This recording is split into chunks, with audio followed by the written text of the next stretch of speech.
अमरगढी नगरपालिका डडेलधुरामा भएको सबैभन्दा ठुलो पालिका।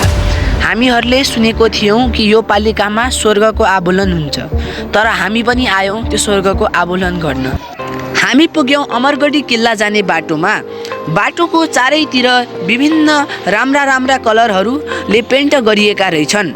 यस पेन्ट गर्नुको कारण चाहिँ अमरगढीको र डडेलधुराको संस्कृति झल्काउनु रहेको रहेछ। माथितिर हेर्दा हामीले नयाँ काम निर्माण हुँदै भएको देख्यौँ।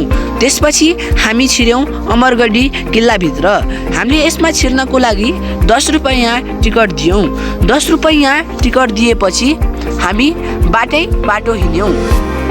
बाटो हिँड्दा हामीले यता सुविधा पनि देख्यौँ। सुविधाको रूपमा यता सिँढीहरू रहेको छ र म सिँढीहरूमा चढ्दै लागेँ। सिँढी चढ्दाखेरि मलाई केही नयाँ काम हुँदैछ भनेर आवाज आयो। यता आवाज आउँदाखेरि यो केही निर्माण हुँदै रहेको रहेछ। अमरगढी किल्ला त केही बदलिएको रहेछ। यतातिर हेर्दा यहाँबाट डाँडाहरू हेर्दा निकै नै सुन्दर र रमणीय लाग्यो। साइडतिर हेर्दा अरू मान्छेहरू पनि रहेका रहेछन्। त्यसपछि हामी आयौँ यस मन्दिरतर्फ।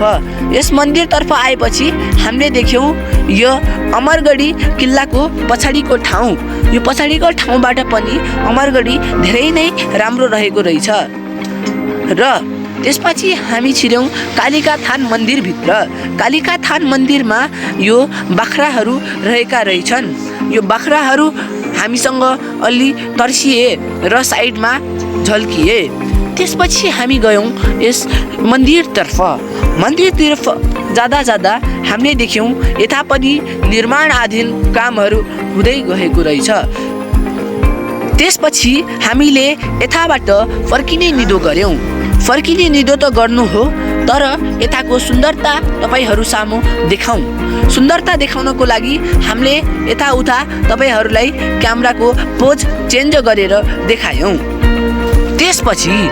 त्यसपछि हामी यताबाट बाटो यो अर्को बाटो मैले रोजेँ र यो बाटोबाट हामीहरू घर फर्किन थाले। यो बाटोमा जाँदा अलि अप्ठ्यारो भयो र यो बाटोबाट म आफ्नो घरतर्फ पुगेँ। त्यसपछि तपाईहरूलाई यो ठाउँ देखाएँ।